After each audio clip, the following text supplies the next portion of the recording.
मित्रों नमस्कार। मैं हूँ सुरेश कुलकर्णी। आप सुन रहे हैं सिर्फ बने मेरा तुम्हारा। हम इस श्रृंखला में डॉक्टर परनेकर महाराज जी के कुछ हिंदी लेखों का समावेश कर रहे हैं। आपको प्रतीत होगा कि वर्षा ऋतु के अनुसार बादल, मेघ गर्जना जैसे कुछ वीडियो आपने सुने होंगे, और इसका संबंध उस लेख से क्या है यह सोचने की बहुत बड़ी बात है। इसी तरह आज भी हम जो शीर्षक देख रहे हैं उसका नाम है विद्युत शलाका।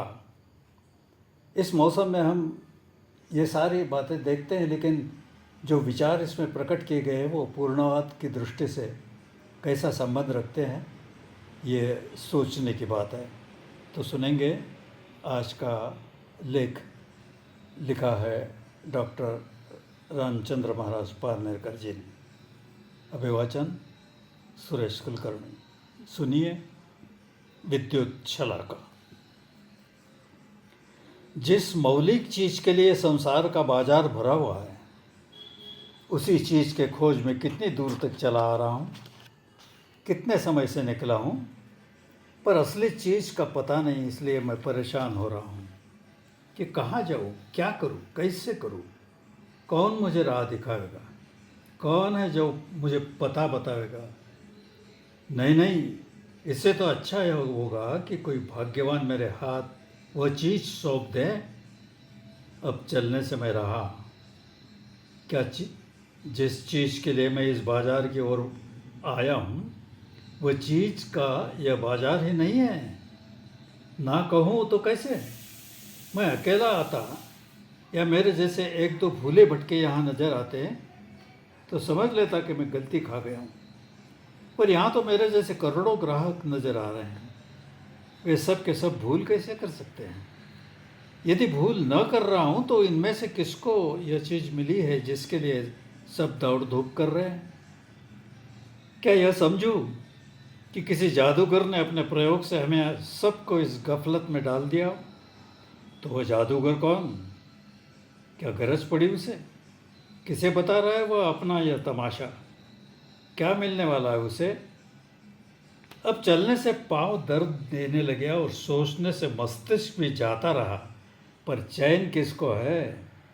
जिज्ञासा जाती नहीं, चीज़ मिलती नहीं। कैसी अजब बात है ना? पाँव चलते थे तब दिमाग आराम कर रहा था, जब दिमाग चलने लगा तब वे आराम से है। लेकिन हमें तो दोनों ने हैरान किया है। फिर भी मेरा उनसे प्रेम है।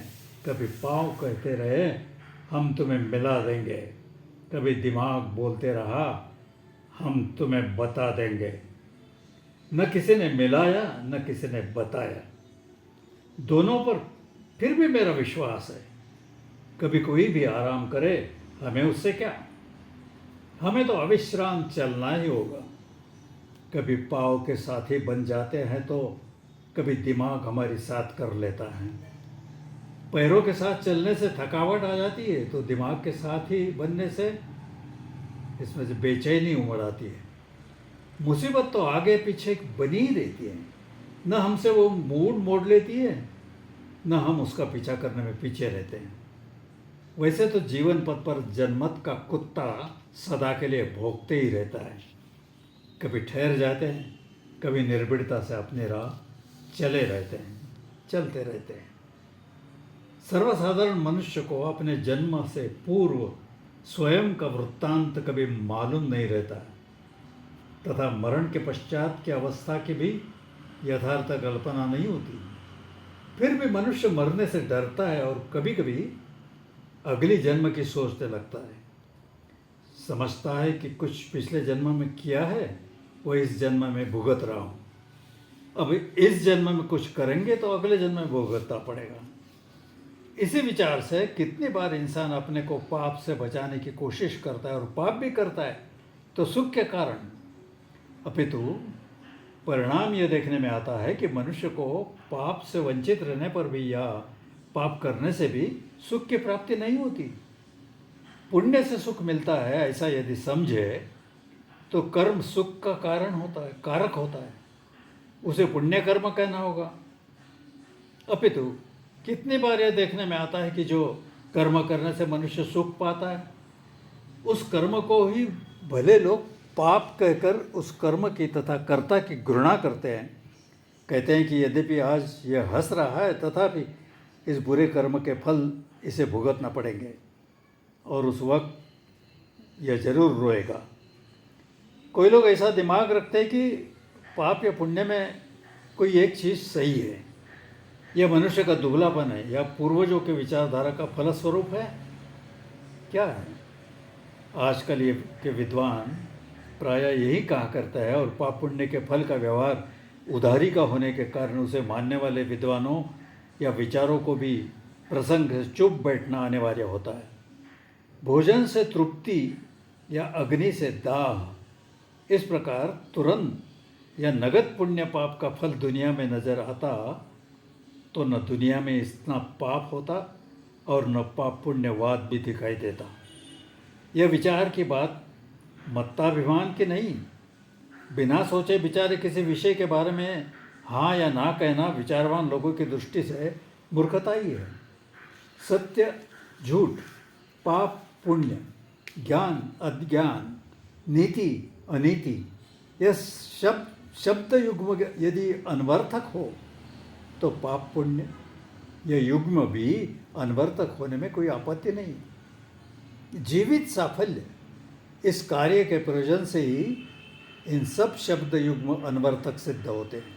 तो इसी कार्य के प्रयोजन के कारण पाप पुण्य इस युग्म की सिद्धि होना कोई कठिन नहीं। जहाँ मनुष्य के जन्म का कारण का पता नहीं तथा उसके परिणाम का भी, तब उसका साफल्य विचार का कैसा हो सकता है?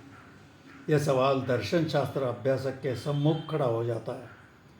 किसी भी कार्य के परिणाम तथा उसके कारण का अज्ञान रहते हुए उसका समर्थन करना तर्कशास्त्र के दृष्टि से असंभव बात है। इस प्रकार मानव जीवन के वास्तवता पर दृष्टि रखने के साफल्य के बारे में कुछ सोचना बिल्कुल असंभव सा प्रतीत होने लगता है। जब कोई गरज उठता है, ऋणं कृत्वा घृतं पिबेत, या eat drink and B Mary, eat drink and B Mary, सत्य या शास्त्र चाहे जो होने पर भी आज का सारा मानव व्यवहार कम अधिक तौर पर इसी ख्याल से हो रहा है। फिर भी कोई सुखी है? किसे समाधान है? नहीं। इसी कारण मनमानी जिंदगी व्यतीत करने के बजाय कुछ सोच विचार करना जरूरी हो जाता है। यदि मानव जीवन इतनी सरल सी बात होती तो किसे गरज थी कि कोई केवल हॉबी के कारण कुछ दर्शन का रास्ता अपनाता? ना हमें सुख मिलता है, ना हमें उसके बिना कुछ चैन है। मरना तो पड़ता ही है, फिर भी हमारे मरने से नाराज़ी बनी हुई है। संसार के प्रारंभ से आज तक का इतिहास पढ़िए, जिस मनुष्य की स्थिति में कोई अंतर नहीं हुआ है। फिर मनुष्य का मन तथा जीवन डायनामिक, संस्कार क्षम है, स्टैटिक, नित्य तत्वरूप नहीं। यह कहने से मतलब ही क्या हासिल होता है? हिस्टोरिकल डिटेरियोरिस, इतिहास संस्कारवाद के पुरस्कर्ताओं को ऊपर निर्दिष्ट वास्तवता पर सोचना समझना जरूरी बात है। मानव जीवन के सब व्यवहार इन दो बातों से सापेक्ष रहते हैं। उनमें दिखाई देने वाला अंतर या कोई मानव जीवन में खास फर्क नहीं कहा जा सकता। मानव जीवन इतिहास में जरूर प्रवाह रूप मालूम होता है, परंतु उसमें नजर आने वाली जो गति है वह स्वतंत्र नहीं है। वह गति स्थायी भाव से सदा संबंधित है। केवल उस गति पर विचार करने से ही मानव जीवन का यथार्थ रूप में ज्ञान होना मुश्किल है। केवल मानवीय जीवन के स्थायित्व या गतित्व का विचार करने से काम नहीं चल सकता। ऐसे करने वाले दार्शनिक पुरुष मानव जीवन से तथा दर्शन शास्त्र से अन्याय करते हैं। दर्शन शास्त्र, फिलॉसफी का कार्य है कि वे मानव जीवन के संपूर्ण अंग पर प्रकाश डालें और विश्व के सत्य स्वरूप से उसे संबंधित रखें।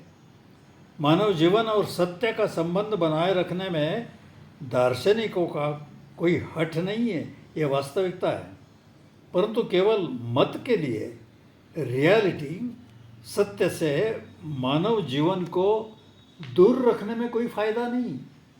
उल्टा इसके विपरीत मानव जीवन का मूल्य इस विचार प्रणाली रखने से घटता है।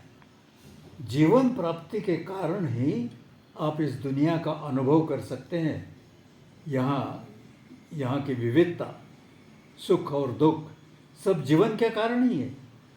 तो भला जीवन कितने अनमोल वस्तु है। फिर यदि वे और सत्य एक ही है, यह जानने से किस जीवन लालची आदमी को जीवन का महत्व अधिक नहीं दिखाई देगा। यदि जीवन यही वास्तविकता सत्य हो सकता है तो कौन विचारवान पुरुष जीवन व्यवहार के लिए हिचकिचाएगा। अभेद सिद्धि का हेतु मानव जीवन में जीवनाभिनिवेश निर्माण करने का ही रहता है। जीवन का अभिनिवेश निर्माण करना। वैचारिक ढंग से एक समय मनुष्य में जीवनाभिनिवेश निर्माण हो जाने के पश्चात उसके मन में यह शक्ति निर्माण हो जाती है कि सारी दुनिया से सामना करने के लिए वह अकेला तैयार हो जाता है। फिर मालूम होगा कि दुख उसके सामने क्या चीज़ है। उसके लिए सुख और दुख, ये दोनों विषय सुख व समाधान के कारण ही बन जाते हैं। सुख वो किस प्रकार अनुभव करता है। यह अनुभव करने के लिए भगवान की दया तथा अभ्यास, इन दोनों की आवश्यकता है। इन दो बातों के बिना जीवन में सुख की अपेक्षा करना मात्र आंखें मूंद कर देखने के बराबर होगा। धन्यवाद। देखा विद्युत शलाका कैसे झलक रही है।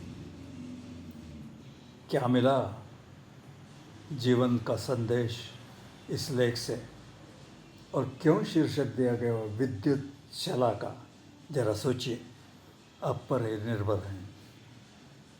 आपको पसंद हो तो चैनल लाइक ज़रूर करिए और शेयर करके अपने परिवार में, अपने संबंधित मित्रों और जो कुछ भी रिश्तेदार हैं उनको भेजिए। धन्यवाद।